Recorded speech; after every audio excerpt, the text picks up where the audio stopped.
بسم الله الرحمن الرحيم الحمد لله رب العالمين والصلاة والسلام على سيد الأنبياء والمرسلين محمد وآله وصحبه أجمعين اما بعد. عزیز بزرگوں، سیرت النبی صلی اللہ علیہ وسلم کے حوالے سے ہماری یہ چوتھی مجلس ہے، اور اس چوتھی مجلس کے اندر چند وہ باتیں آپ کے سامنے ذکر کرنی ہے جو سن نبوی 4 کے اندر پیش آئی. نبوت ملنے کے چوتھے سال میں جو اہم واقعات پیش آئے اس کو مجھے سنانا ہے. جب مومنین کی ایک جماعت چھوٹی سی مختصر سی قائم ہو گئی، اب اللہ تبارک و تعالیٰ کی طرف سے وحی آتی ہے. سورہ شعراء 19ویں پارے کی آیت ہے، وَأَنذِرْ عَشِيرَتَكَ الْأَقْرَبِينَ کہ پیارے آقا اب آپ اپنے قریبی رشتہ داروں کو ڈرائیے، سمجھائیے دین کی دعوت کی طرف. ایک بات میں بیچ میں مختصراً سمجھا دوں آپ کے ذہن کا اشکال دور ہو جائے گا. یہ جو قرآن ہمارے سامنے ہے 30 پارے، پہلا پارہ سورہ فاتحہ، سورہ بقرہ، سورہ آل عمران، پھر پہلا دوسرا تیسرا 30 پارے، اس کے بعد یہ سورت. قرآن کیا ایسے ہی نازل ہوا؟ پہلے سورہ فاتحہ آئی، پھر سورہ بقرہ آئی، پھر سورہ آل عمران آئی، پھر سورہ نساء آئی، پھر سورہ مائدہ، پھر سورہ انعام، سورہ اعراف، انفال، اس طریقے سے قرآن نازل ہوا؟ ایسا نہیں ہے. قرآن جو نازل ہوا ہے، جب جب جیسا موقع، جیسی ضرورت، وہ قرآن کی آیتیں اتر جاتی. اب دیکھیں، سب سے پہلے 5 آیت اقرا بسم ربک والی نازل ہوئی، اس کے بعد نہیں. پھر سیدھی نازل ہو رہی ہے یا ایھا المدثر. پھر اس کے بعد دیکھیے یہ آیتیں اتر رہی ہے 19ویں پارے میں ہے یہ آیت. جب جیسا موقع ہوتا قرآن نازل ہوتا. اللہ کے نبی صلی اللہ علیہ وسلم صحابہ کو فرماتے اس آیت کو قرآن میں اس صورت کے بعد رکھو. اس طریقے سے پوری قرآن کی صورتیں تیار ہوئی. بہت کم ایسی صورتیں ہیں جو ایک ساتھ نازل ہوئی ہے، پوری کے پوری صورت جو ایک ساتھ نازل ہوئی ہے. باقی قرآن جو نازل ہوا 23 سال کے اندر تھوڑا تھوڑا جیسا موقع. یہ بات میں نے ذکر کر دی. اچھا، جب یہ حکم نازل ہوا وَأَنذِرْ عَشِيرَتَكَ الْأَقْرَبِينَ، یہ سورت سورہ شعراء ہے. اچھا، اس سورت میں اللہ تبارک و تعالی نے پہلے حضرت موسیٰ علیہ السلام کا قصہ بیان فرمایا اور یہ بتایا کہ دیکھیے موسیٰ علیہ السلام جو ہمارے نبی پہلے گزرے ہیں، ان کو جب ہم نے نبوت دی اور انہوں نے جو نبوت کا کام شروع کیا، ان کے ساتھ کیا کیا مسئلے پیش آئے کہ بنی اسرائیل کے ساتھ ان کو ہجرت کر کے جانا پڑا تھا. اسی طریقے سے یہ جن جن حالات سے تکلیفوں سے گزری تھی ان کو گزرنا پڑا تھا. اس لیے کہ جب موسیٰ علیہ السلام نے کھل کے دعوت دینا شروع کیا یہ سب حالات ہوئے. اب اللہ کے نبی صلی اللہ علیہ وسلم کو بھی کھلا دعوت دینے کا حکم اللہ کی طرف سے دیا جا رہا ہے. تو پہلے ہی اللہ تبارک و تعالی ساری موسیٰ علیہ السلام کے واقعے کی تفصیل آپ کے سامنے ذکر کر دے رہے کہ جھٹلایا بھی جائے گا، ظلم بھی کیے جائیں گے، زیادتیاں بھی آپ پر ہوگی، لیکن آپ کے سامنے موسیٰ علیہ السلام کا نمونہ موجود ہے. اسی طریقے سے اس صورت میں اللہ رب العزت نے کچھ ظالموں کا تذکرہ کر دیا، جیسے فرعون کی جو قوم، اسی طریقے سے حضرت نوح علیہ السلام کی قوم، حضرت قوم سمود، حضرت ابراہیم علیہ السلام کی قوم، لوط علیہ السلام کی قوم. یہ سب نے اپنے نبیوں کے ساتھ کیا کیا؟ بڑے بڑے سردار تھے، بڑی زیادتیاں کی. آپ کے ساتھ بھی یہ ہوگا. خیر، اللہ تبارک و تعالی نے فرمایا کہ آپ کسی طریقے سے دوچار نہ ہو، اللہ کی مدد آپ کے ساتھ ہوگی. اب اللہ کے نبی صلی اللہ علیہ وسلم اپنے دعوت کے کام کا آغاز کرتے ہیں. سب سے پہلے پیارے آقا صلی اللہ علیہ وسلم نے اپنی قریبی رشتہ داروں کو کھانے کی دعوت دی. جس کھانے کی دعوت میں صرف 40 لوگ آئے اور کھانا صرف ایک پیالہ یا ایک ڈونگا چھوٹا سا تھا. نبی صلی اللہ علیہ وسلم نے ایک بوٹی پر کچھ پڑھ کر اس میں ڈال دیا. برکت ہی برکت ہو گئی حضور کے ہاتھوں سے، حضور کے پڑھنے سے. 40 آدمیوں نے پیٹ بھر کر کھانا کھایا اور سالن میں کچھ بھی کم نہیں ہوا. پھر ایک پیالے میں دودھ لایا گیا اور آپ نے اس پر دم کیا، جس کی برکت سے سب نے پی لیا. جب کھانا ہو گیا تو آپ کچھ کہنا چاہتے تھے، لیکن آپ کے چچا ابو لہب جس نے سب سے زیادہ آپ کو تکلیف پہنچائی اور آپ کا مخالف تھا، اس نے کہا کہ آپ لوگ جانتے ہو محمد نے کھانے پر جادو کر دیا ہے، ان سے بڑا جادوگر تو میں نے کوئی دیکھا ہی نہیں، نعوذ باللہ۔ اور یہ کہتے ہوئے وہ اٹھ گیا، جس کی بنا پر ساری مجلس ختم ہو گئی اور آپ کچھ نہیں کہہ پائے۔ کچھ لوگ بڑے فتین ہوتے ہیں، مجمع کے اندر تھوڑی سی آگ لگا کے ایسے چلے جاتے ہیں کہ سامنے والا جو بات رکھنا چاہتا ہے وہ اپنی بات بھی نہیں کہہ پاتا۔ ایسے فتین سے اللہ ہماری حفاظت فرمائے، جیسے یہ اس نے فتنہ ڈالا۔ خیر، دوسری مرتبہ پھر پیارے آقا صلی اللہ علیہ وسلم سب کو کھانے پر بلا رہے، اور جب وہ کھانا کھا چکے تو اللہ کے نبی صلی اللہ علیہ وسلم ان کو اسلام کی دعوت پیش کر رہے ہیں کہ دیکھو جس راستے پر تم ہو یہ راستہ بڑا گمراہ کرنے والا ہے، میں تمہیں اللہ کے عذاب سے ڈراتا ہوں، اگر تم نہیں مانے تو پھر تمہیں کوئی بچانے والا نہیں ہے۔ اسی طریقے ایک اور مرتبہ آپ نے خاندان والوں کو اعلان کر کے نام لے لے کر بلایا، سب کو بلایا۔ خیر، بلکہ ایک مرتبہ فرمایا یا فاطمہ انقذی نفسک من النار فانی لا املک عنک من اللہ شیئا، اپنی بیٹی فاطمہ سے یہ فرما رہے ہیں کہ فاطمہ تم خود اپنے آپ کو جہنم سے بچانے کا انتظام کرو، ورنہ میں تمہارے کچھ بھی نفع نہیں پہنچا سکتا ہوں، میں تمہارے کچھ بھی کام نہیں آ سکتا۔ خیر، اس لیے اللہ کے نبی صلی اللہ علیہ وسلم نے تمام خاندان والوں کو جمع کیا۔ یہ دوسرا موقع تھا، لیکن اس دوسرے موقع کے اندر بھی بات بہت زیادہ نہیں بنی۔ تیسرا موقع، اور یہ بہت بڑا موقع تھا، یہاں سے بڑی سخت مخالفت اور بڑی سختیوں کا آغاز اور بہت زیادہ تکلیفیں شروع ہونے والی تھی۔ مکہ میں صفا اور مروہ یہ دو پہاڑیاں ہیں۔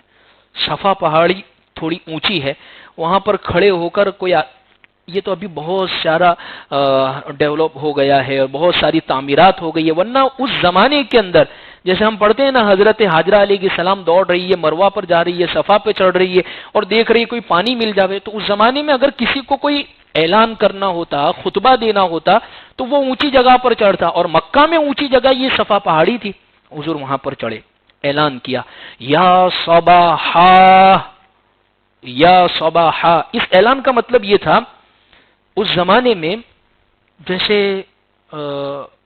اس زمانے میں اگر کوئی خطرہ ہو تو کہتے ڈینجر، کوئی الارم بجنے لگ جاتا ہے اس کا مطلب خطرہ ہے، لال گھنٹیاں بجنے لگ جاتی ہے اس کا مطلب بلڈنگ میں خطرہ ہے، جلدی سے دوڑو۔ اس زمانے میں یا صباحا کا مطلب بس یہی ہوتا تھا کہ بہت ڈینجر ہے، بہت خطرے کی بات ہے، یعنی یہ اس وقت پکارتے تھے پکارنے والے جب کوئی دشمن ان پر حملہ کرنے والا۔ جیسے ہی حضور نے یہ نعرہ لگایا سب کے سب لوگ آپ کے پاس آ کر جمع ہو گئے اور فرمایا حضور نے، اب حضور کیا فرما رہے، میں تم سے یہ کہوں کہ کوئی دشمن ہے، میں پہاڑ کے اوپر کھڑا ہوں، تم نیچے کھڑے ہو، میں پہاڑ کی پیچھے کی طرف دیکھ رہا ہوں کہ دشمن سارے موجود ہیں اور وہ تمہارے اوپر حملہ کرنے والے ہیں، تم میری بات مانو گے؟ سب نے کہا آپ تو صادق، امین، امانتدار ہے، بہت سچے ہیں، آپ کی بات تو ہم ضرور بھی ضرور مانیں گے۔ تو حضور نے فرمایا میں اس سے بھی سخت دشمن اور سخت گھاٹی سے تم کو ڈراتا ہوں، یعنی آخرت کی گھاٹی سے، بس میں تم سے یہی کہتا ہوں شرک سے توبہ کر لو، اللہ تبارک و تعالیٰ کو ایک مان لو اور اسلام کو قبول کر لو اور میری رسالت کو تم قبول کر لو، اللہ تمہیں عذاب سے بچا لیں گے۔ یہ حضور نے دعوت پہنچائی، کیا ہوا؟ سب سے پہلے ایک بدبخت ایک شخص ابو لہب جس کا نام ہے وہ کہہ رہا ہے تبا لک سائر الیوم الہذا جمعتنا، حضور کو نعوذ باللہ کہہ رہا ہے کہ آپ کی ہلاکت ہو، تیرا ہماری بھاشا میں کہے ناس ولے اس کا، ستیہ ناس ہو اس کا، نعوذ باللہ یہ حضور کو یہ کہہ رہا ہے کہ اس کے لیے جمع کیا تھا، اور یہ کہہ کے اس نے واک آؤٹ کر لیا، وہاں سے چلا گیا، یعنی مجمع کو منتشر، کسی کو سننے کے لیے کچھ رکھا ہی نہیں اور بالکل یہ کہہ کر نکل گیا۔ بہرحال نبی صلی اللہ علیہ وسلم اس طرح اکیلے مجمع میں لوگوں کے پاس جا جا کر دین کی دعوت دیتے رہے، اور اس میں آپ کے ایک چچا حضرت ابو طالب جو ایمان تو نہیں لائے تھے، لیکن اللہ تعالیٰ نے ان کے دل میں بڑی محبت ڈالی تھی۔ پیغمبر صلی اللہ علیہ وسلم کی نصرت اور حمایت وہ کرتے رہے اور پیچھے سے ان کو تعاون کرتے رہے. ابو طالب مکہ کے سردار تھے چونکہ، اس لیے کسی کو بھی یہ ہمت نہیں تھی کہ حضور کو کوئی تکلیف پہنچا دے، اس لیے کہ حضرت ابو طالب ان کے پیچھے کھڑے تھے. خیر، حضرت ابو طالب کے لیے بھی اللہ کے نبی صلی اللہ علیہ وسلم نے بڑی کوششیں کی اور بہت زیادہ کڑتے رہے. آخر قرآن آخری وقت میں حضور فرماتے میرے کان میں چچا کلمہ پڑھ لو، میں گواہی دے دوں گا اللہ کے سامنے، لیکن بغیر کلمہ کی پڑھے چلے گئے. بلکہ بعض روایتوں میں ملتا ہے کہ کلمہ پڑھنے کا ارادہ کیا کہ بڑے بڑے سردار آ گئے، ابو طالب دیکھنا ناک کا سوال ہے خاندان کی، اگر تو کلمہ پڑھ لے گا تو ڈر کے پڑھے گا، اور اگر ابھی تو نے کلمہ پڑھ لیا تو پیچھے سے لوگ کہیں گے کہ دیکھو بھتیجے کا دین موت کے ڈر کی وجہ سے قبول کر لیا، اور تمہیں تو اپنی ناک بڑی رکھنی ہے، یہی ناک ہمیں مرواتی ہے. خیر، نہیں لائے ایمان. اللہ قرآن کی آیت لا رہے انک لا تہدی من احببت ولکن اللہ یہدی من یشاء. حضور آپ جس کو چاہے ہدایت نہیں دے سکتے، ہدایت دینا تو اللہ کے قبضہ قدرت میں، آپ کے ذمہ صرف پیغام پہنچا دینا ہے. خیر، جو اسلام میں کچھ لوگ داخل ہو رہے تھے، مکہ میں آپ کی مخالفت بہت زیادہ بڑھتی جا رہی تھی. یعنی تصور ہم نہیں کر سکتے ہیں، ہم سوچ نہیں سکتے ہیں کہ ایک نہایت شریف عزتدار آدمی اور جس کو لوگ ابھی تک کہتے تھے صادق ہے، امین ہے، ان کو یعنی پیارے آقا صلی اللہ علیہ وسلم کو لوگ برا بھلا کہہ رہے تھے، منہ پر برا بھلا کہہ رہے تھے. بلکہ ایک جگہ پر تو لکھا ہے، یہ جب اللہ کے نبی صلی اللہ علیہ وسلم نے دعوت دینا شروع کی تو اس دعوت کی ابتدا کے اندر بہت مخالفت ہوئی، حتیٰ کہ ابو لہب رشتہ دار تھا، چچا تھا، لیکن بات نہیں مانی، آپ کا مذاق اڑایا، اور اس نے دشمنی میں آ کر اللہ کے نبی صلی اللہ علیہ وسلم کی جو صاحبزادیاں تھیں حضرت رقیہ اور ام کلثوم، جو حضور کو نبوت ملنے سے پہلے عتبہ اور عتیبہ ان کے نکاح میں دی ہوئی تھی، تو اس کو بڑا غصہ آیا. اس نے دونوں بیٹیوں کو ایک ساتھ طلاق دلوا دی حضور کی. ایک بیٹی گھر پر آ جاوے، باپ کی رات کی نیندیں ختم ہو جاتی ہے، یہاں تو حضور کی دو بیٹیوں کو ایک ساتھ طلاق ہو رہی. اتنا ہی نہیں، ایک بدبخت، لکھا ہے کتابوں کے اندر کہ ایک مرتبہ آپ صلی اللہ علیہ وسلم مسجد حرام میں تشریف لائے، یہ دین کے خاطر کیا کچھ نہیں سہا ہے. اصل میں عزیز بزرگوں، ہمیں جو میراث میں دل ملا ہے، وراثت میں، ورثے میں ملا ہے، ورثے کی قدر ہوتی نہیں ہے اتنی زیادہ. محنتیں جو اس کے پیچھے کرتا ہے تو بڑی قربانیاں جو اس کے پیچھے دیتا ہے اس کو اندازہ ہوتا ہے. روایت میں آتا ہے حضور ایک مرتبہ مسجد حرام میں تشریف لائے، قریش کے گنڈوں کا مجمع بیٹھا ہوا تھا، آپس میں کانا پھوسی کی ایک دوسرے نے کہ فلاں محلے کے اندر ایک اونٹ ذبح ہوا ہے، ابھی میں دیکھ کے آیا ہوں. کہا کیا کرنا ہے؟ کہا جا چپکے سے لیا، اونٹ کی اوجڑی پڑی ہوگی تازی نکالے لی، اور وہ لا کر یہ جیسے ہی نماز میں جھکے نیچے زمین پر، وہ اونٹ کی اوج لا کر تو ان کی کمر کے اوپر رکھ دینا. لہذا ایک بدبخت خبیث شخص اٹھا اور اس نے نعوذ باللہ صدقہ کائنات کے کمر مبارک کے اوپر اونٹ کی اوجڑی ڈال دی. ظاہر سی بات ہے حضور صلی اللہ علیہ وسلم، یہ بہت وزنی تھی اونٹ کی اوج، بکرے کی نکلتی ہم اکیلے نہیں اٹھا سکتے، کتنی زیادہ پھسلتی ہے، اونٹ کی اوج کا نکلنا. حضرت فاطمہ رضی اللہ عنہا چھوٹی سی بچی تھی، ان کو پتا چلا کہ ابا جی کے ساتھ یہ ہو رہا ہے. وہ آئی، چھوٹی بچی نے اپنے پیارے پیارے ننھے منھے ہاتھوں سے دھکا دینے کی کوشش کی، بہت کوشش کے بعد وہ اوجڑی دور ہٹتی ہے اور اللہ کے نبی صلی اللہ علیہ وسلم پھر اٹھتے ہیں.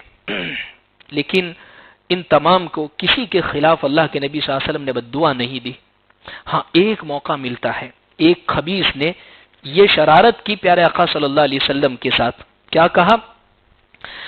ایک مرتبہ اس نے نعوذ باللہ پیارے آقا صلی اللہ علیہ وسلم کے چہرے انور پر، منہ مبارک کے اوپر نعوذ باللہ تھوک دیا. اتنی بدبختانہ یہ شرارت کی کہ اللہ کے نبی صلی اللہ علیہ وسلم کی زبان مبارک سے بددعا نکلی کہ اللہ تو اپنے کتوں میں سے کوئی کتا اس شخص کے اوپر مسلط کر. یہی ہوا۔ اتبا کا لڑکا تھا، یہ بڑا شریر قسم کا تھا، لہذا ایک جگہ سفر میں گیا اور اس کے باپ کو پتا تھا محمد صلی اللہ علیہ وسلم کی بد دعا خالی نہیں جائے گی۔ سب طرح کے لوگوں کو سفر کے اندر جب بیٹے کو بھیجتا تھا تو سپاہیوں کو ساتھ میں کہتا تھا کہ ان کا پہرا دینا، کبھی بھی کسی کو ان کو اکیلا مت چھوڑنا۔ لیکن اللہ کی شان، اس نے کس کے خلاف اپنی زبان کو کھولا تھا؟ ایک دن سفر میں تھا، قافلے میں سارے لوگ سو گئے، اللہ نے اپنے لشکر میں سے ایک شیر کو اس کے پاس بھیجا جو سونگتا ہوا سب کو آ رہا ہے، اور جیسے ہی شخص کے پاس پہنچا اس نے بالکل اس کو سونگ کر پہچان لیا کہ یہی وہ شخص ہے جس نے حضور کے ساتھ بدبختی کی تھی، اس کو وہیں پر چیر اور پھاڑ دیا ہے۔ لہذا عزیز بزرگوں، یہ ایک موقع ملتا ہے صرف۔ خیر، پھر اس کے بعد ظاہر سی بات ہے اسلام جو پھیلنا شروع ہوا، بدبختوں کی شرارتیں بڑھ گئی۔ کس قسم کے لوگوں کو اسلام کے خاطر قربانیاں دینی پڑی۔ حضرت عمار بن یاسر، ان کا تو پورا گھرانہ ہی یعنی شہادتیں دینے کے لیے قبول ہو گیا۔ لکھا ہے روایتوں کے اندر حضرت عمار کی والدہ حضرت سمیہ رضی اللہ عنہ اور حضرت عمار کے والد حضرت یاسر رضی اللہ عنہ، یہ تینوں حضرات کفار مکہ کے سختیوں کا بہت زبردست نشانہ بنے، یعنی سرے عام ان کی لنچنگ، موب لنچنگ کر دی جاتی تھی، کوئی کچھ کہنے والا نہیں ہوتا تھا۔ یہ دیکھیے نا حالات، دیکھیے یہ ہو رہے تھے۔ ابو جہل جیسا بدترین شخص حضرت سمیہ رضی اللہ عنہ کو اتنے دردناک طریقے پر شہید کیا ہے کہ آسمان اور زمین کی روح کانپ جائے۔ 2 اونٹ کے ذریعے سے پیر بندھوا دیے اور بیچوں بیچ شرمگاہ کے اوپر نیزہ مار کر حضرت سمیہ رضی اللہ عنہ کو، ایک عورت کو، ایک خاتون کو شہید کر دیا۔ اسلام کے اندر سب سے پہلے شہید ہونے والی یہ عورت۔ ہم کہتے ہیں اسلام کی خاطر مردوں نے بڑی قربانیاں دی، لیکن دیکھیے نا پہلے ایمان لانے والی بھی عورت حضرت خدیجہ رضی اللہ عنہ، پہلی شہادت اس زمین پر اگر لکھی جائے گی وہ بھی ایک عورت حضرت سمیہ رضی اللہ عنہ۔ اس کے بعد تو تکلیفوں کے سلسلے شروع ہو گئے۔ حضرت بلال حبشی رضی اللہ عنہ کو اس کا جو آقا ہے امیہ جس کا نام تھا، اتنا ستاتا۔ ہم نے تو یہ پڑھا ہے، ہم نے یہ سنا ہوگا عرب کی تپتی ہوئی ریت ہوتی اس پہ وہ لٹا دیتا تھا، سلا دیتا تھا۔ ایسا نہیں ہے، وہ تو کرتا ہی تھا، اس ریت کو آگ میں اور پکاتا تھا اور اس کے بعد حضرت بلال حبشی رضی اللہ عنہ کو اس پر لٹا دیتا تھا۔ لیکن آپ کی زبان سے احد احد، اللہ ایک ہے، اللہ ایک ہے، اسی کے نعرے نکلتے تھے۔ یعنی اتنی زیادہ تکلیفیں، اتنی زیادہ یہ سختیاں ہونے لگی، اور اس سختیوں کے اندر کون کون شامل تھے میں جن کے نام گنا دوں۔ صنادید قریش، قریش کے موٹے ماتھے جن کو کہتے ہیں، سخت ظالم ترین دشمن۔ سب سے پہلا فرعون هذه الامه، اس امت کا فرعون ابو جہل، اس کے بعد آتا ہے ابو لہب، اس کے بعد آتا ہے امیہ بن خلف، اس کے بعد آتا ہے ابی بن خلف، اس کے بعد آتا ہے عقبہ بن ابی معیط، اس کے بعد آتا ہے ولید بن مغیرہ۔ اس کے بارے میں تو یہ لکھا ہے ولید بن مغیرہ کے بارے میں کہ اس شخص نے تو جب ایک مشورہ ہو رہا تھا تو اس نے بڑی نازیبا بات حضور صلی اللہ علیہ وسلم کے متعلق کہی۔ خیر، اس کے بعد ابو قیس بن الفاقہ، نضر بن حارث، اسی طریقے سے عاص بن وائل، اسی طریقے سے اسود بن مطلب، اسود بن عبد یغوث، حارث بن قیس، یہ وہ لوگ تھے جو سردار سمجھے جاتے تھے، بڑے گھر کے سمجھے جاتے تھے، لیکن تکلیف پہنچانے کے اندر ذرہ برابر کسر اور کمی نہیں چھوڑی۔ حضرت خباب کے بارے میں آتا ہے کہ ان کو کوڑے کے ذریعے سے مارا جاتا تھا۔ یعنی کیسا مارا جاتا تھا؟ خباب رضی اللہ عنہ لوہار تھے، لوہاری کا کام کرتے تھے۔ ان کی جو سیٹھانی تھی، آکانی تھی، وہ جب اسلام قبول کر لیا تو وہ لوہا گرم گرم ہوتا، اس کو چمٹے سے اٹھا کر ان کے سر پہ رکھ دیتی تھی۔ ایسی تکلیفوں سے گزارا گیا، اور ان تکلیفوں میں سہنے والے حضرت بلال رضی اللہ عنہ جن کا میں نے نام لیا، حضرت عمار بن یاسر رضی اللہ عنہ، حضرت صہیب رومی رضی اللہ عنہ، یہ سب وہ لوگ تھے بیچارے، جس میں بلال ہے، حضرت صہیب ہے، حضرت خباب ہے، یہ سب باہر سے آنے والے تھے، مکہ کے نہیں تھے، مکہ میں کام کاج کی تلاش کے لیے آئے تھے، لیکن بہت ظلم ان کے اوپر ہوا۔ اسی طریقے سے ابو فقی جوہنی رضی اللہ عنہ، حضرت ذنیرہ رضی اللہ عنہ، اور یہ وہ لوگ تھے جو میں نے کہا نا ابھی کہ مظلوم تھے، جن کا کوئی پوچھنے والا نہیں تھا، لیکن ان مشرکین کی سختیوں سے وہ لوگ بھی نہیں بچ سکے جو عزت دار سمجھے جاتے تھے مکہ کے اندر، جن کا خاندان مکہ میں تھا، جیسے حضرت عثمان رضی اللہ عنہ۔ غنی تھے، یہ تو مالدار تھے، یعنی جیسے کہتے ہیں نا کہ ورلڈ کی اکانومی چند لوگوں کے ہاتھ میں ہے، تو مکہ کی اکانومی سنبھالنے والے حضرت عثمان غنی رضی اللہ عنہ کا بھی نام آتا ہے کہ اتنا اللہ نے مال ان کو دیا تھا، لیکن ان کے ساتھ بھی ظلم ہوا۔ اسی طریقے سے حضرت زبیر بن عوام رضی اللہ عنہ، ان پر بھی ظلم ہوا۔ حضرت عمر رضی اللہ عنہ کے بہنوئی، سگے بہنوئی اور ان کے چچا زاد بھائی سعید بن زید، ان کے ساتھ بھی خالد بن سعید، حضرت ابوبکر صدیق رضی اللہ عنہ کیسا ہوا؟ حضرت ابوبکر صدیق رضی اللہ عنہ تو ایک مرتبہ قریش نے اتنا مارا کہ حضرت ابوبکر صدیق بے ہوش ہو گئے۔ کون؟ حضرت جو سرداروں میں سے بڑے بڑے سمجھے جاتے تھے، لیکن عجیب محبت تھی حضرت ابوبکر صدیق کی، بے ہوش ہو گئے۔ گھر پر لے کر آئے، تھوڑی دیر کے بعد ہوش آیا تو دیکھا میں گھر میں ہوں۔ ماں کو پوچھا کہ میرے نبی کا کیا حال ہے؟ ماں کہتے بیٹا تیری چوٹ تو دیکھ، تو کھا لے، کچھ پی لے۔ کہا نہیں، جب تک میں اپنے نبی کو نہیں دیکھ لیتا وہاں تک میں کھانا نہیں کھاؤں گا۔ اور یہی ہوا، پہلے نبی سے ملاقات کی، اس کے بعد حضرت ابوبکر صدیق نے کھانا کھایا۔ اور اسی طریقے سے حضرت ابو ذر غفاری رضی اللہ عنہ، تو یہ وہ لوگ تھے کہ جن کے ساتھ جو زیادتیاں ہوئی ہیں، جن کے ساتھ جو تکلیفیں ہوئی ہیں، یہ بڑے عزت دار تھے۔ خیر، اب کچھ دنوں کے بعد حج کا زمانہ آنے والا تھا۔ اللہ کے نبی صلی اللہ علیہ وسلم باہر سے جو آ رہے ہیں حاجی، ان کے پاس جا کر ان کی داڑھیوں میں ہاتھ رکھ کے بڑی محبت کے ساتھ ان کو اللہ کا پیغام پہنچا رہے ہیں۔ اور قریش کو یہی خطرہ تھا کہ یہ جو باہر سے آنے والے ہیں، اگر ان کا ذہن انہوں نے بگاڑ دیا تو لہذا یہ پہلے سے جا کے ان کے کان بھر دیتے۔ دیکھنا ہو ہمارے یہاں پر ایک شخص ہے، اس نے نیا دین شروع کر دیا، لہذا کوئی بھی اس کی بات مت سننا۔ لیکن ظاہر سی بات ہے، اللہ تبارک و تعالی نے جن کو قبول کر لیا تھا اور جن کی قسمت میں ایمان تھا اور جن کی قسمت میں اللہ تبارک و تعالی نے ہدایت لکھی تھی، وہ لوگ ایمان لے آئے۔ ہمیں ایسے موقع پر اپنی زندگی کا جائزہ لینا ہے کہ کیا ہمارے اندر بھی لوگوں کو دین کی طرف بلانے اور دعوت کی کچھ فکر ہے ہمارے اندر؟ ہمیں ذرا غور کرنے، ہمارے اپنے گریبان میں رمضان کا مبارک موقع ہے، ہمیں بھی اپنے گریبان میں منہ ڈال کر دیکھنے کی ضرورت ہے کہ ہمارا ایمان سب سے پہلے تو مضبوط ہو، نہ کسی لالچ میں بکنا چاہیے، نہ کسی خوف اور ڈر کے اندر وہ آگے پیچھے ہونا چاہیے۔